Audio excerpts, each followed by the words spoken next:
नमस्कार। दैनिक पत्र पत्रिकाको सँगालो कार्यक्रम अखबारमा स्वागत छ। म बाबुराम तिमिल सिन्हा।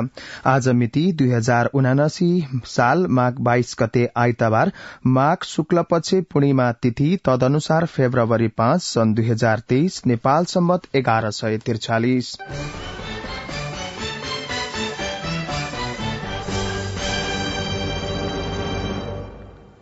आज प्रकाशित राष्ट्रिय दैनिक पत्र पत्रिकाहरूले सत्ता साझेदार दलहरूमा देखिएको विवाद तथा राष्ट्रिय सभा उपाध्यक्ष निर्वाचनको विषयलाई प्रमुख प्रसंग बनाएर समाचार प्रकाशित गरेका छन्। कार्यक्रम अखबारमा हामीले सबैभन्दा पहिला गोरखापत्र राष्ट्रिय दैनिकले अग्र पृष्ठमा प्रकाशित गरेको समाचारलाई लिँदैछौं। विवाद छिट्टै समाधान हुन्छ शीर्षकको समाचार रहेको छ।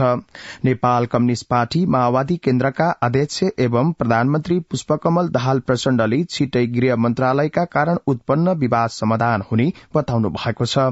पार्टी केन्द्रीय कार्यालय पेरिस डाँडामा शनिबार सम्पन्न स्थायी समिति बैठकपछि संचारकर्मीलाई संक्षिप्त प्रतिक्रिया दिँदै उहाँले भन्नुभयो, अहिले मेरो कुरा हुँदैछ, समस्या समाधान हुन्छ। राष्ट्रपतिका सम्बन्धमा माओवादी केन्द्रले राष्ट्रिय सहमति खोज्ने भएको छ। माओवादी केन्द्रका सचिव देवेन्द्र पौडेलले स्थायी समिति बैठकले राष्ट्रपतिमा राष्ट्रिय सहमति खोज्ने, सहमति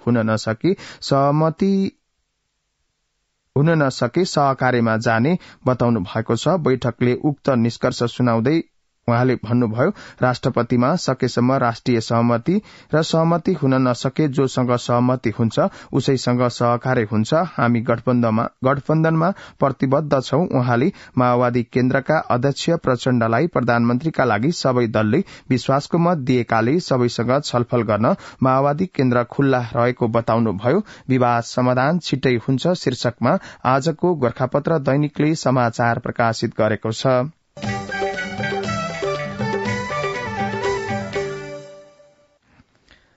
गोरखापत्र दैनिकले आफ्नो अग्र पृष्ठमा राष्ट्रिय सभा उपाध्यक्ष निर्वाचन सत्ता पक्षको उम्मेद्वार अर्याल शीर्षकमा समाचार प्रकाशित गरेको छ। राष्ट्रिय सभाको उपाध्यक्ष पदमा सत्ता गठबन्धनबाट उर्मिला अर्यालको उम्मेद्वारी अगाडि बढ़ाइएको छ। प्रमुख प्रतिपक्षी नेपाली कांग्रेस सहितका दलले भने उम्मेद्वारी दिने नदिने सम्बन्धमा निर्णय गरेका छैनन्। राष्ट्रिय सभाको उपाध्यक्ष पदका लागि आइतबार मनोनयन दर्ता हुँदैछ। संघीय संसद सचिवालयका अनुसार राष्ट्रिय सभाको उपाध्यक्ष पदको मनोनयन प्रस्ताव आइतबार दिउँसो 1 बजेदेखि अपराह्न 4 बजेसम्म दर्ता हुनेछ। मनोनयन दर्ता नयाँ बानेश्वर स्थित अन्तर्राष्ट्रिय सम्मेलन केन्द्रको लोसे हलमा हुनेछ। राष्ट्रिय सभा उपाध्यक्ष निर्वाचन सत्ता पक्षको उम्मेद्वार अर्याल शीर्षकमा आजको गोरखापत्र दैनिकमा खबर प्रकाशित छ।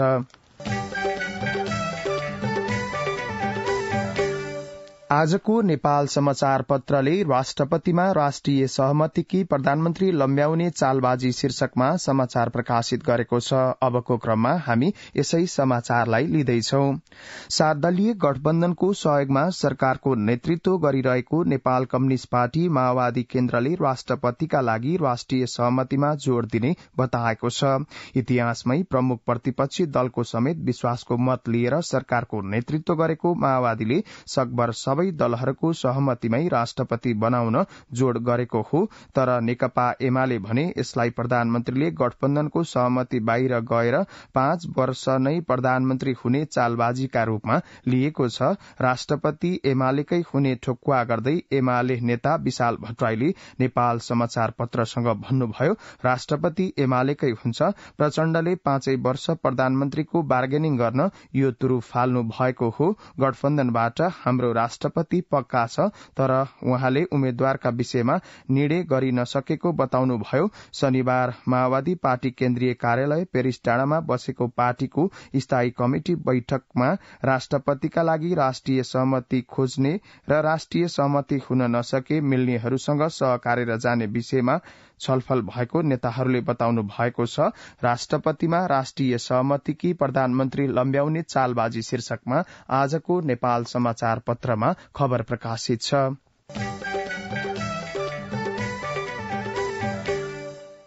आजको कान्तिपुर दैनिकले अग्र पृष्ठमा अल्टिमेटम सकियो रासोपा अनिर्णित शीर्षकमा समाचार प्रकाशित गरेको छ।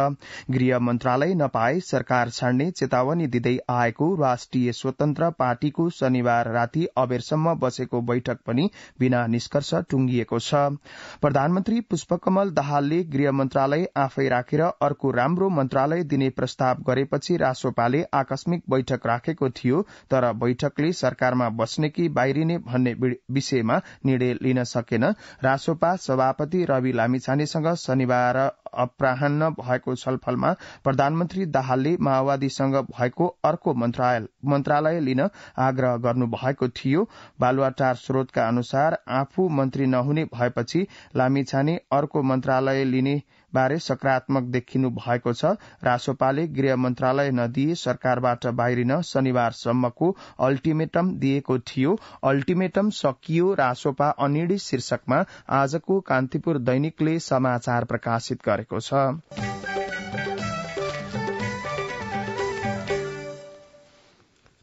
आजको कान्तिपुर दैनिकले आफ्नो भित्री पृष्ठमा रविको ओज 32 दिनमै ओह्रालो शीर्षक दिएर समाचार प्रकाशित गरेको छ। अबको क्रममा हामी यसै समाचारलाई लिँदैछौ।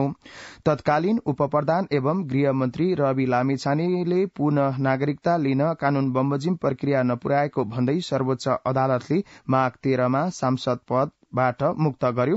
त्यसपछि उहाँको उपप्रधान तथा गृहमन्त्री पद पनि गयो। त्यस अघिका कामले नै उहाँको ओज घटाइसकेको थियो। गृहमन्त्री भएको दोस्रो दिन गत पुस 12 मा लामिछानेले विशिष्ट व्यक्तिहरूको सुरक्षा व्यवस्थापन कार्यविधि विपरीत राखिएका सुरक्षाकर्मीलाई 48 घण्टा भित्र फिर्ता गर्न निर्देशन दिनु भएको थियो। निर्देशन अनुसार नेपाल प्रहरी र सशस्त्र प्रहरी बलका 221 सुरक्षाकर्मी फिर्ता भएका थिए, तर लामिछानेको निर्देशन एक साता पनि टिकेन। प्रधानमन्त्री तथा मन्त्री परिषद कार्यालयले पुस 19 मा गृह मन्त्रालयलाई पत्र लेख्दै प्रधानमन्त्री कार्यालयका साथै प्रधानमन्त्री सचिवालय व्यवस्थापन शाखा बालुवाटारमा कार्यरत 35 सुरक्षाकर्मी सवारी चालकलाई अर्को व्यवस्था नभएसम्मका लागि फिर्ता गर्न निर्देशन दियो। त्यही दिन ती सुरक्षाकर्मी बालुवाटार फिर्ता भए। रविको ओज 32 दिनमै ओह्रालो शीर्षकमा आजको कान्तिपुर दैनिकले आफ्नो भित्री पृष्ठमा खबर प्रकाशित गरेको छ।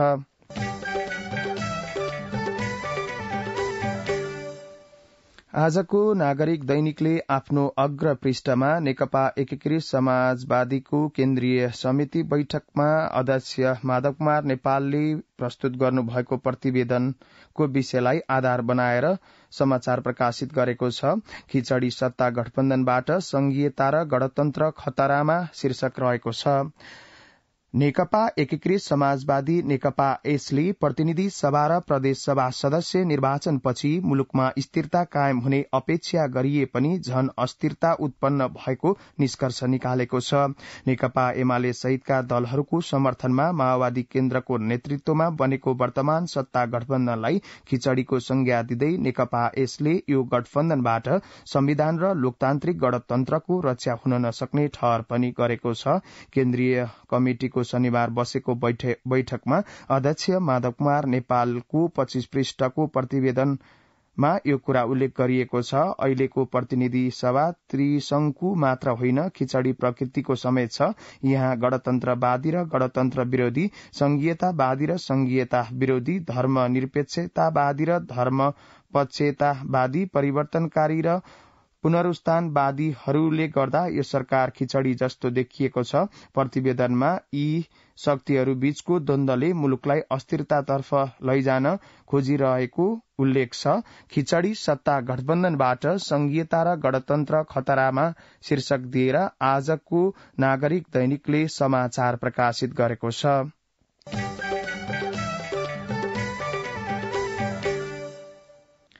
यस्तै आजको नागरिक दैनिकले आफ्नो अग्र पृष्ठमा पुरानै गठबन्धनतर्फ ढल्कँदै दाहाल शीर्षक दिएर समाचार प्रकाशित गरेको छ।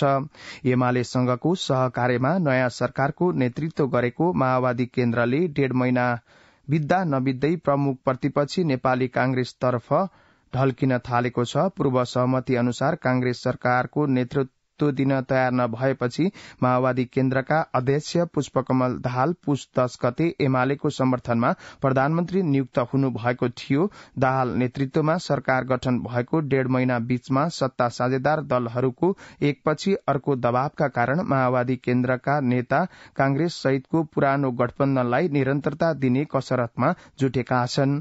राष्ट्रिय स्वतन्त्र पार्टी रासोपाका सभापति रवि लामिछानेको नागरिकता मुद्दामा सर्वोच्च अदालतको फैसलापछि सत्ता साझेदार दलमा बढ़दै गएको असन्तुष्टि र प्रधानमन्त्री माथि निरन्तरको दबावले माओवादी केन्द्र अहिलेको गठबन्धनको विकल्प खोज्ने समेतको अवस्थामा पुगेको निकट स्रोतको दावी छ। सर्वोच्च अदालतले गरेको आदेशको पुनःपाठ नआउँदै लामिछानेलाई फेरि उपप्रधान तथा गृहमन्त्रीको जिम्मेवारी दिन एमाले सहितका दलहरूबाट निरन्तर दबाव आउनु ठिक नभएको प्रधानमन्त्री दाहाल निकट एक नेताले बताउनुभयो। गठबन्धन जोगाउने नाममा जुनसुकै सम्झौता र दबाव मान्नुपर्छ भन्ने छैन। ती नेताले भन्नुभयो। रवि लामिछानेलाई मात्र होइन उनको पार्टीलाई पनि गृह मन्त्रालय अब दिन सकिँदैन। पुरानै गठबन्धनतिर ढल्कँदै दाहाल शीर्षकमा आजको नागरिक दैनिकले अग्र पृष्ठमा खबर प्रकाशित गरेको छ।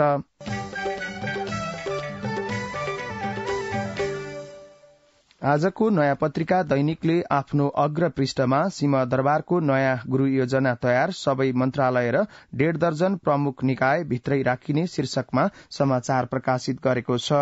प्रमुख प्रशासनिक केन्द्र सिंहदरबार स्थित प्रधानमन्त्री तथा मन्त्री परिषद कार्यालय सहित 22 वटै मन्त्रालय र सर्वोच्च अदालत, संसद, सेनाको चण्डी दल गण लगायत 1.5 दर्जन प्रमुख निकाय रहने गरी नयाँ गृह योजना तयार भएको छ।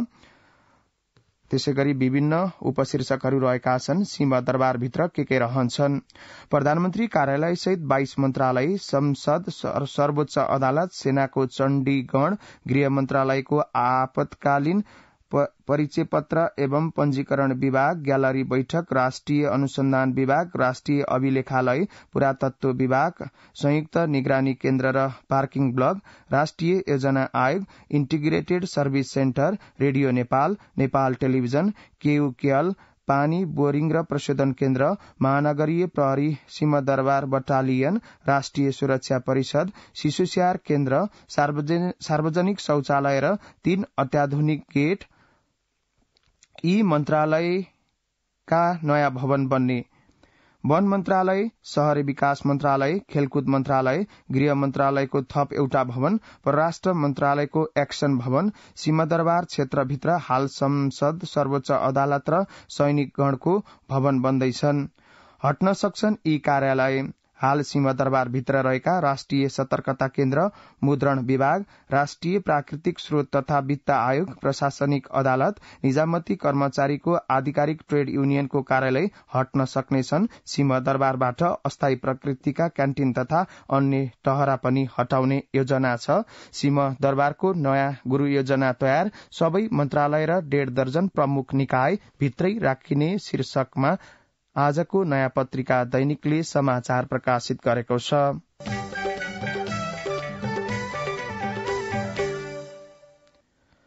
नयाँ पत्रिका दैनिकले नै आजको अग्र पृष्ठमा 35,327 कर्मचारी, शिक्षक र प्रहरीले बुझाएनन् सम्पत्ति विवरण शीर्षकमा समाचार प्रकाशित गरेको छ।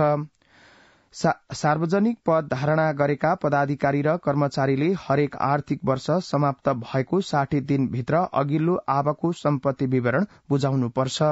त्यसका लागि थप 1 महिनाको समय पनि दिइन्छ। तर म्याद नागेको झण्डै 3 महिना बित्दा पनि 35,327 स्थायी कर्मचारी, शिक्षक, प्रहरी, सशस्त्र प्रहरी र राष्ट्रिय अनुसन्धान विभागका कर्मचारीले सम्पत्ति विवरण बुझाएका छैनन्। सम्पत्ति विवरण पेश नगर्नेमा 34,054 निजामती कर्मचारी, 1,160 शिक्षक, 102 प्रहरी, 6 जना राष्ट्रिय अनुसन्धान विभागका कर्मचारी र 5 सशस्त्र प्रहरी छन्।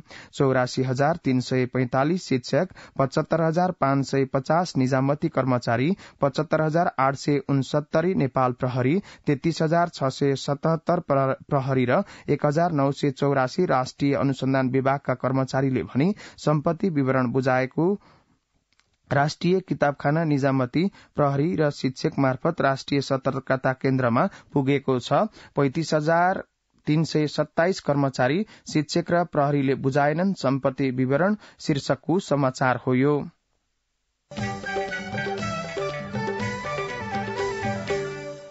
कार्यक्रम अखबारमा अब केही बेर विज्ञापन र सन्देश। सुन त, भोलिको मिटिङको लागि सबैलाई फोन गर्यो? छैन सर, मेरो मोबाइलमा ब्यालेन्स नै थिएन। अलि पछि गर्छु ल्यान्डलाइनबाट। ल हेर, मोबाइलमा ब्यालेन्स छैन भनेर हुन्छ? तिमीलाई थाहा छैन यस कार्यालयले नेपाल टेलिकमको कर्पोरेट युजर ग्रुप अर्थात् सीयूजी सेवा लिएको छ। तिम्रो नम्बरलाई पनि सीयूजीमा सहभागी गराउन। अनि सर, मेरो त प्रिपेड नम्बर हो नि। अहिले नेपाल टेलिकमले प्रिपेड र पोस्टपेड दुवै फोनमा सीयूजी सेवा लागू गरिसकेको छ। सीयूजीमा आबद्ध भएपछि हाम्रो कर्मचारीहरू बीच निशुल्क र नेपाल टेलिकमको नेटवर्कमा सस्तो दरमा फोन तथा एसएमएस गर्न र डाटा चलाउन पाइन्छ नि। तिमीलाई थप जानकारी चाहिएमा नेपाल टेलिकमको वेबसाइट www.ntc.net.np मा हेर न। नेपाल टेलिकम, राष्ट्रको संचार।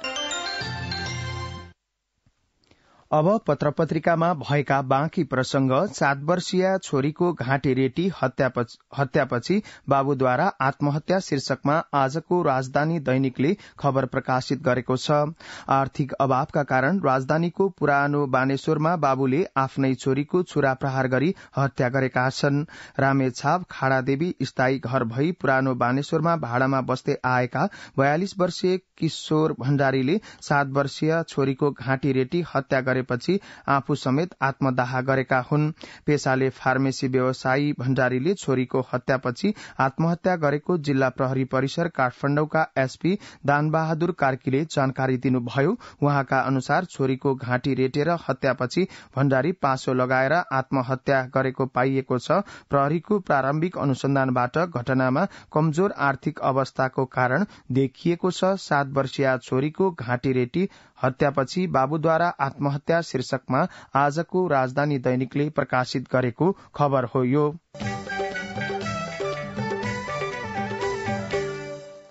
मध्य प्रदेशको खबर रहेको छ। सुक्खा बढेपछि शुरू भयो डणेलो शीर्षकमा आजको गोर्खापत्रले खबर प्रकाशित गरेको छ। सर्लाहीको वन क्षेत्रमा यो वर्ष माघको मध्यतिरबाटै डणेलो लाग्न शुरू भएको छ। सागरनाथ वन विकास परियोजनाको प्लट क्षेत्रमा डणेलो लाग्न शुरू भएको हो। चरी चरण क्षेत्रका रूपमा रहेको पलोट क्षेत्रमा चाँडो घाँस तथा पालुवा पलाउने भन्दै स्थानीय बासिन्दा र गोठालाले नै डणेलो लगाउने गरेका छन्। सुक्खा बढेपछि शुरू भयो डणेलो शीर्षकमा गोर्खापत्रले प्रकाशित गरेको समाचार हो यो।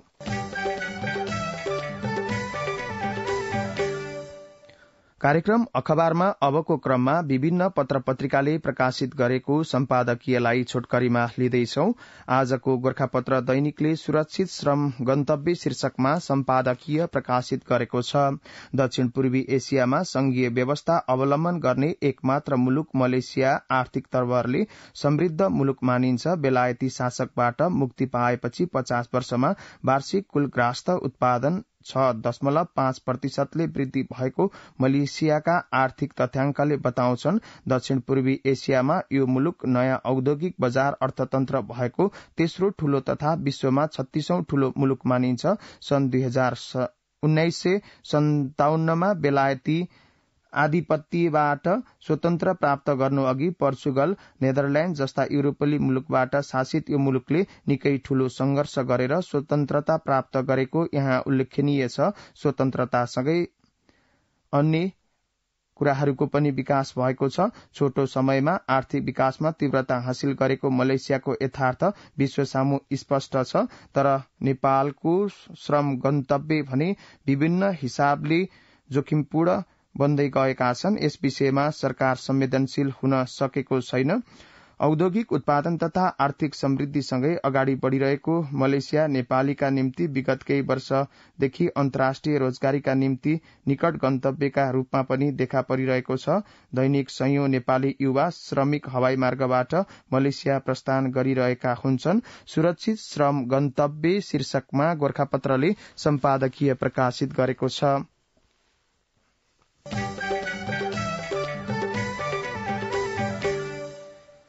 त्यसैगरी आजको नागरिक दैनिकले किसानको आक्रोश शीर्षकमा सम्पादकीय प्रकाशित गरेको छ। चितवन स्थित पुलचोकमा जम्मा भई शुक्रबार किसानले उत्पादित तरकारी सड़कमा फ्याँकेर आन्दोलन गर्नुपर्ने जुन परिस्थिति बन्यो त्यो दुर्भाग्यपूर्ण हो। एकातिर कृषि प्रधान देश भन्ने, अर्कोतिर विदेशी तरकारी ल्याउने तर स्वदेशी उत्पादन बजारमा व्यवस्थापनमा ध्यान नदिने जुन प्रवृत्ति देखिएको छ त्यो आलोचना योग्य छ। त्यसकारण किसान आफ्नो उत्पादन सड़कमा फ्याँकेर आन्दोलन गर्न बाध्य छन्। किसानको आक्रोश शीर्षकमा आजको नागरिक दैनिकले सम्पादकीय प्रकाशित गरेको छ।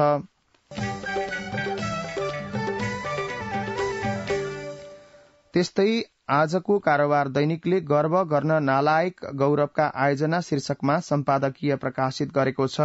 राजनीतिक दलहरूले 2072मा नयाँ संविधान बनाएपछि अर्को प्रमुख एजेण्डा मुलुकको आर्थिक विकास भन्दै आएका छन्। यथार्थ भने त्यस्तो छैन। संविधान अघि र पछिका तथ्याङ्क हेर्दा विकासको गतिको दौडाई 1 इन्च पनि अघि बढ़ेको छैन। गर्व गर्न नालायक गौरवका आयोजना शीर्षकमा आजको कारोबार दैनिकले सम्पादकीय प्रकाशित गरेको छ।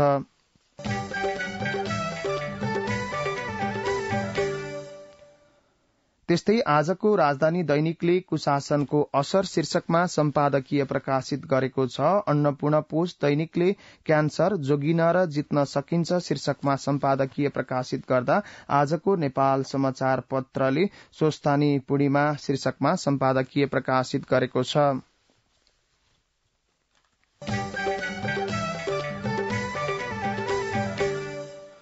अब पत्र-पत्रिकामा प्रकाशित अन्य प्रसंगहरू। नागढुङ्गा सुरुङ मार्गको म्याद पुनः 9 महिना थपियो शीर्षकमा आजको नयाँ पत्रिका दैनिकले खबर प्रकाशित गरेको छ। ठेक्का सम्झौताको अवधि नसकिँदै नागढुङ्गा सुरुङ मार्गको निर्माण सम्पन्न गर्नुपर्ने म्याद 2 पटक थप गरिएको छ।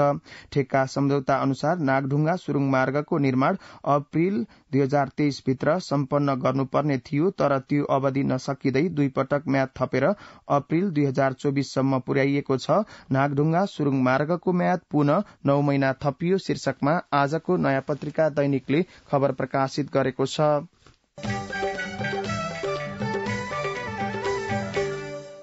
राजस्व संकलन लक्ष्य भन्दा कम शीर्षकमा आजको अन्नपूर्ण पोस्ट दैनिकले समाचार प्रकाशित गरेको छ। देशका हरेक 6 नागरिक मध्ये 1 जनाले सरकारलाई कर तिर्ने गरेको पाइएको छ। अर्थ मन्त्रालयको तथ्याङ्क अनुसार 2079 पुष मसान्तसम्म 51,86,097 जनाले स्थायी लेखा नम्बर प्यान लिएका छन्। देशको जनसंख्या 3 करोड़ नागिसक्दा करदाताको संख्या हरेक 6 जना मध्ये 1 हो। देशका करिब 17% नागरिकले कर बुझाउने गरी दर्ता भएका छन्। आन्तरिक राजस्व विभागले प्रदान गरेको 52 लाख प्यान नम्बर लिने मध्ये 18,40,450 जनाले व्यावसायिक प्यान र 33,45,647 जनाले व्यक्तिगत प्यान लिएका हुन्। बाँकी 23,662 ले करकट्टी गर्ने निकाय हुन्। मन्त्रालयका अनुसार आर्थिक वर्ष 2078-79 को असार मसान्तसम्म 48,30,811 जना करदाता थिए। चालू आबको 6 महिनामा 3,78,948 जना करदाता थपिएका छन्। आयकरमा दर्ता हुनेको संख्या बढ़े पनि संकलन हुने आयकरको परिणाम भने अनपेक्षित दरले बढ़न नसकेको हो। राजस्व संकलन लक्ष्य भन्दा कम शीर्षकमा आजको अन्नपूर्ण पोस्ट दैनिकले खबर प्रकाशित गरेको छ।